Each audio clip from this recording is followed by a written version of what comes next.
Grüß, willkommen in einem anderen Aufregens video. Welcome to another exciting video, in this case episode 10 of my figure gaming video series. In this video I'll cover how to create standard playing areas, or at least one possible way to do so.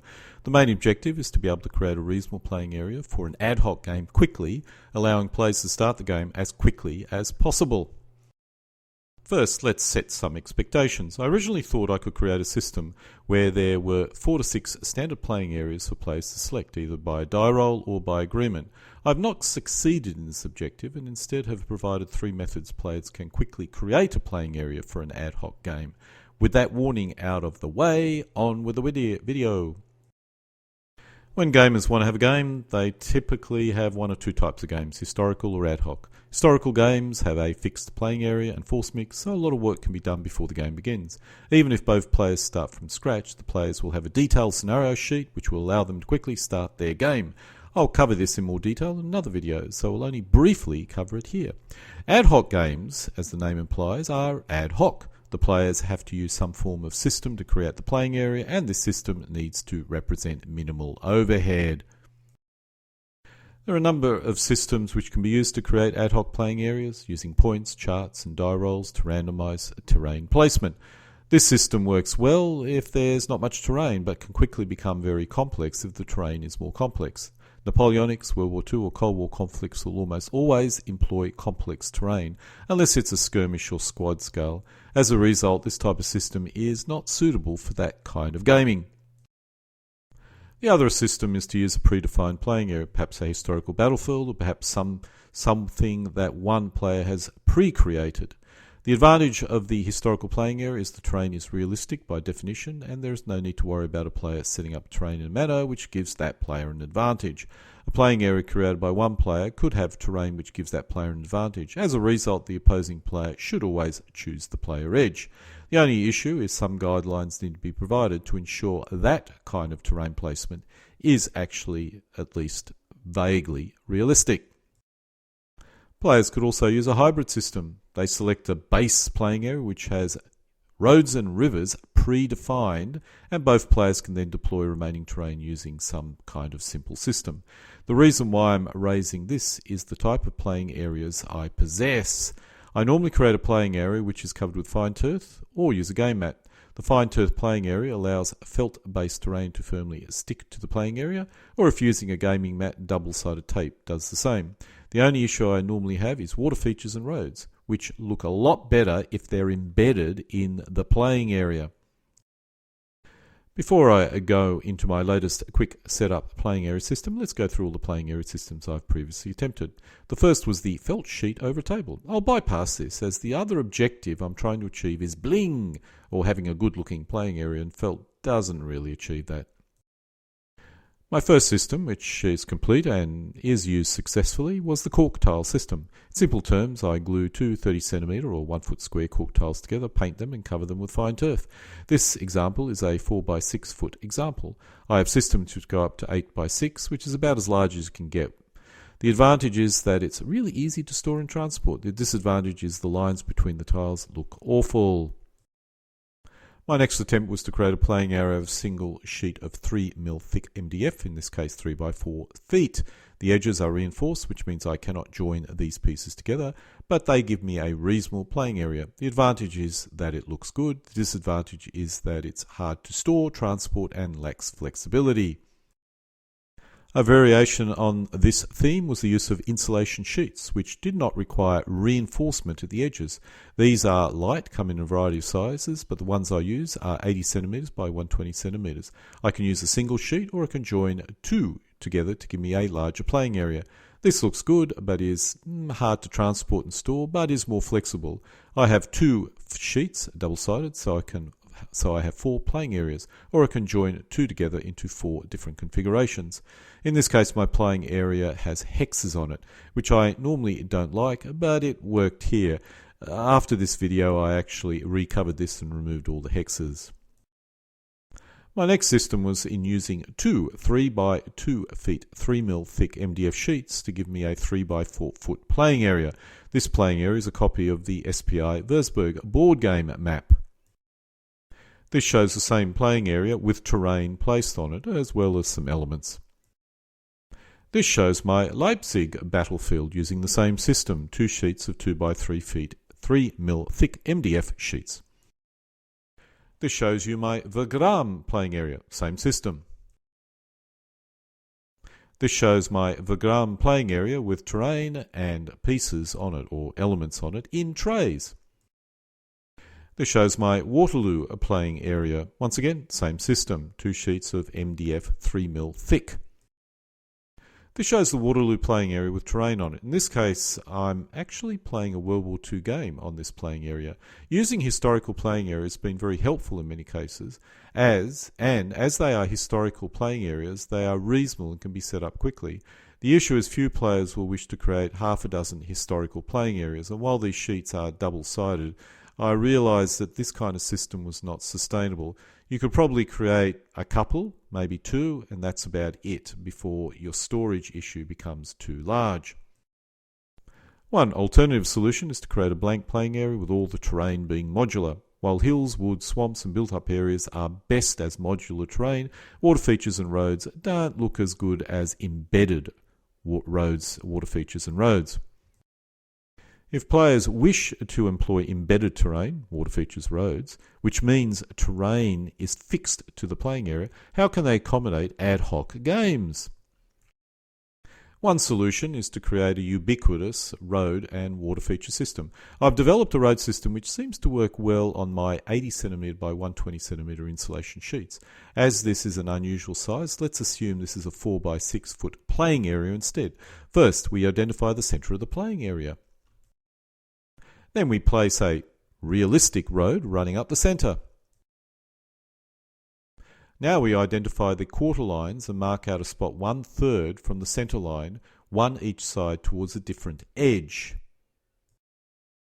Now we create a road running from one edge to the other, but across the playing areas through the other 2 red dot objectives. This allows a player to create 2 of these 3 playing areas, which can join up to form a double-size playing area. Now we add a road running from the centre flank to our road network, which is the red dot objectives. This allows you to join the playing areas at the flank edges if you so desire. The red dots are purely objectives for victory conditions, which can vary based on the scenario and of course the rules that you wish to play. This shows my standard road network on a 3 by foot playing area. This shows the same road network on a slightly smaller playing area, which is on top of my larger playing area. This was designed to specifically fit a standard table. I consider this as not successful as the larger playing area fits well on the same table and gives me more real estate to use.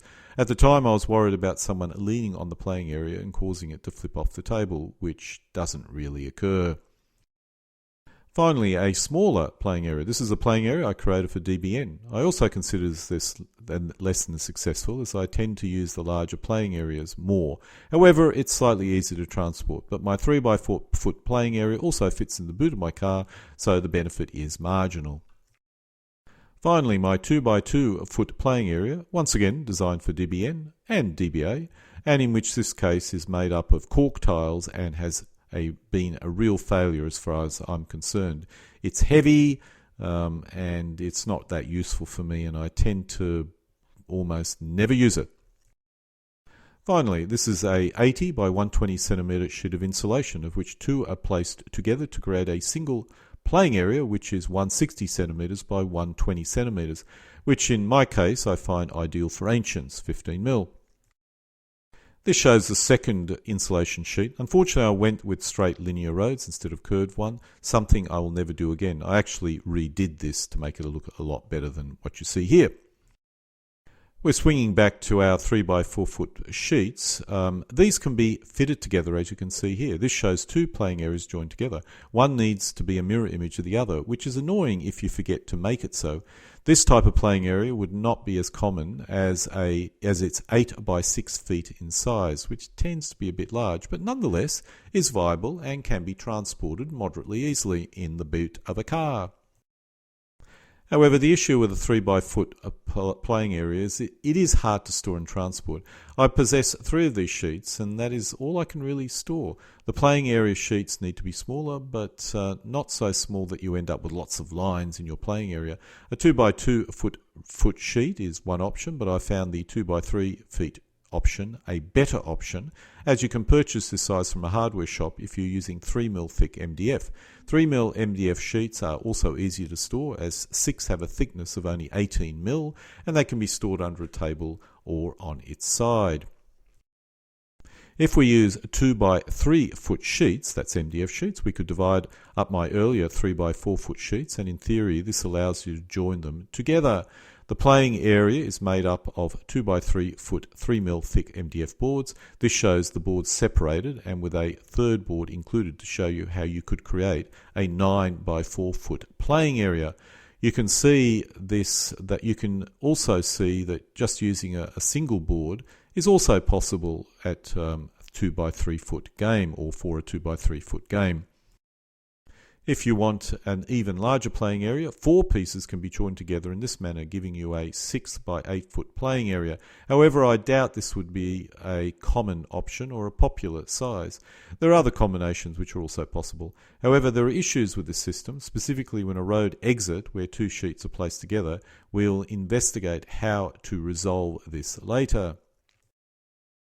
There is also a long axis version of this playing area shown on the left, which can be joined up in a similar manner if required. The long axis allows you to play along the long axis, which would be suitable for battles such as Marengo. In addition, in an ad hoc game, this would be used if the defender is heavily outnumbered on game turn 1, while the short axis playing area would be used when the attacker does not outnumber the defender more than, let's say, 1.5 to 1. Before I resolve the road exiting the joins between sheet issue, let's look at water features. How do we deal with water features? To resolve this, I did a study of actual Napoleonic battlefields, about 18 of them, and discovered some interesting patterns. About 40% of the battlefields have a wide or impassable river running from flank to flank. In most cases, this is close to the attacker's player's edge. These battlefields also have streams running across the playing area, as well as from the major water feature in some cases. This is loosely based on Wagram and Marengo. Most battlefields like this would be played across the short axis, but Marengo was the exception. Making a water feature system which allows you to join playing areas is very difficult, but certainly not impossible. About 40% of the battlefields have no water features running from flank to flank, but have a series of water features on one half of the playing area or the other half. In this case, most battlefields use a long axis playing area, although there are some exceptions.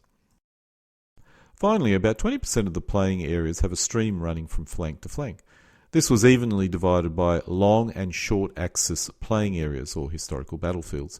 A quick note, I'm only showing short axis playing areas here. However, these would also apply to long axis playing areas. When I say long and short, I mean players along the long axis of the playing area or short axis of the playing area. I'm not certain why these 3 water feature deployments seem to favour different axes of play. My original preference was to play along the long axis, but I've changed my mind these days and now prefer short axis play, as it gives each player a more comfortable experience and more flanks and more manoeuvring.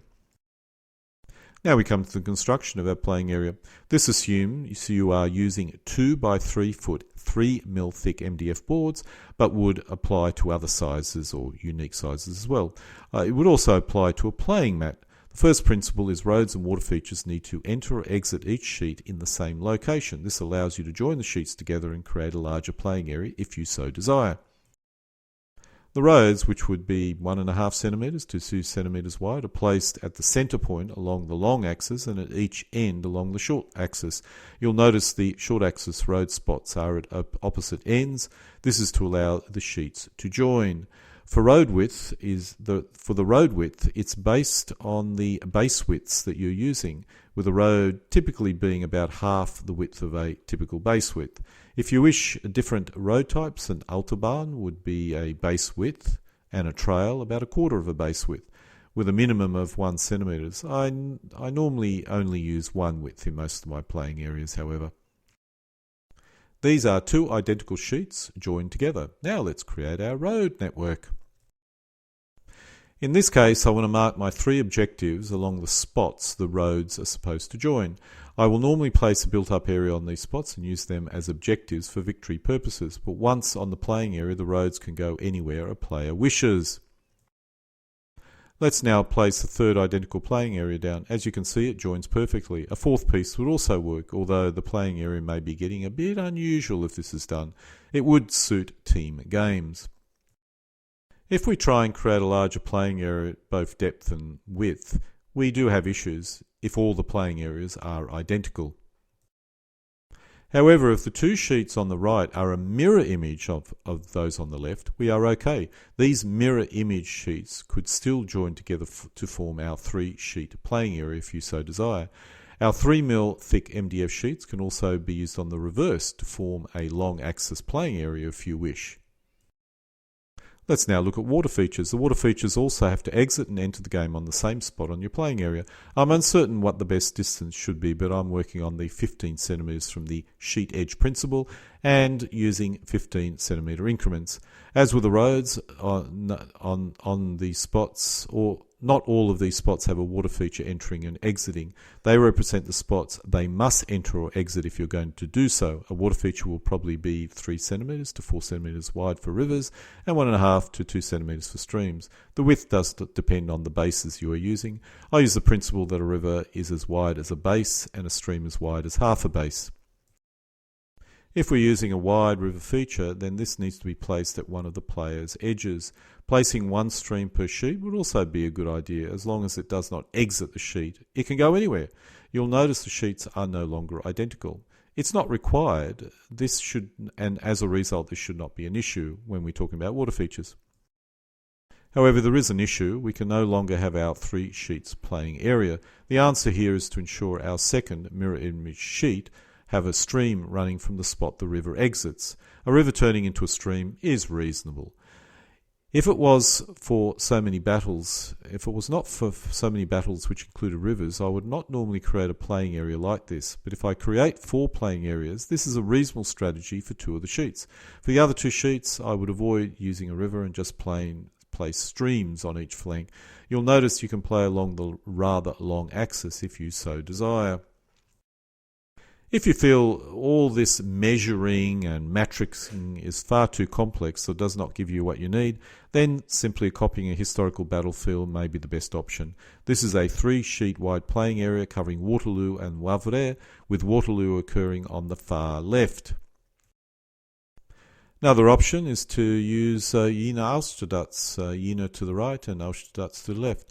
This is a more interesting battlefield, but in some ways it's rather similar to the last one. Europe was basically river valleys next to each other. The only issues with this playing area is you cannot mix and match the sheets. But this probably is not a major issue, at least that's what I discovered. I keep on repeating in a lot of these videos that this particular topic is not easy to deal with, and the more I drill down into the details of it, the more I realise just how difficult it is to deal with. I have a number of historical playing areas which I find useful for ad hoc games. It could be the solution to my standard playing area problems, as by simply selecting a historical playing area may be a better option than trying to create some weird universal system. Some battlefields are simply not suitable to this, and you do need to weed them out. I'm increasingly moving in that particular direction rather than trying to create some sort of mathematically accurate system. Let's list the battlefields which I feel may work well as a standard playing area.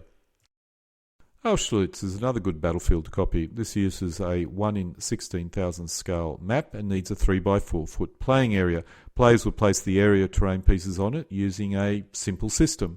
Players could also increase some of the minor roads, as the French did advance along a road from the bottom of the screen up. I would not show this again, but I find Austerlitz playing area that I showed earlier would also be good. It was also at 1 in 16,000 scale, but required 3 sheets, giving you a playing area of 3 feet deep by 6 feet wide. Eylau, while simple, is another good playing area. This is a 1 in 8,000 scale map for a 3x4 foot playing area. If you scale it to 1 in 16,000, you could place the battlefield on a single 2x3 foot playing area if you so desire. Friedland is another interesting playing area, although the scenario you wish to use would need to be carefully determined. This is a 1 in 16,000 scale map on a 3 by 4 foot playing area. On a 6 by 8 foot playing area, the scale would become 1 in 8,000. Aspen, Essling and Wagram is similar to Friedland in many ways and is another good choice. This is a 1 in 16,000 scale map on a 3 by 4 foot playing area. On a 6 by 8 foot playing area, the scale would become 1 in 8,000. Borodino is one of my favourites. It uses a scale of 1 in 8,000 on a 3 by 4 foot playing area. Ligny and Quatre Bras is another good playing area. This that you see here uses a scale of 1 in 16,000 on a 3 by 4 foot playing area. I also like the Waterloo and Wavre battlefield, but that uses 3 sheets and is 3 by 6 feet in size. Both battlefields work well at a scale of 1 in 8,000, but each battlefield needs a 3 by 4 foot playing area requiring 8 sheets if you want to go down that particular path. So I don't advise it. Of course, one advantage of using historical battlefields is you can also refight the historical battle, which has a great deal of merit, and then use it for other ad hoc games if you so desire. If all these suggestions are not suitable to you or do not work as far as you're concerned, the final backup is a blank playing area onto which you place rivers, roads and other terrains as required. While I'm not suggesting this is optimal, and I certainly don't use this system, let's look at a possible simple playing area setup sequence of event. First, select 2 long axis and 3 short axis playing areas. They could be historical, as can be seen here, or made up playing areas as we covered in this videos earlier. Spin a dice and a 1 or 2 gives you the first, 3 or 4 the second, and so on. Then determine force mixes and the force mix. The force mix on game turn 1 determines if playing is along the long or short axis. Then deploy the playing area in all its detail. That is, put area terrain pieces, etc. on, or modify the position of the area terrain pieces that you decide that you may have already pre-placed. You could even pre-agree force mixes and playing areas so the playing area can be set up by one player before the other arrives. This is one possible simple ad hoc system that you could possibly consider if you have a wide range of different, let's say, historical playing areas. And so we come to an end of my part 10 of my figure gaming video series, in this case creating standard playing areas. This video outlines 2 systems, a universal and a modular system using 2 by 3 feet MDF sheets and using historical battlefields. Player can select whatever system suits them. If neither works, then it's the blank playing area with modular river and roads. Alle guten Dinge kommen zu einem Ende.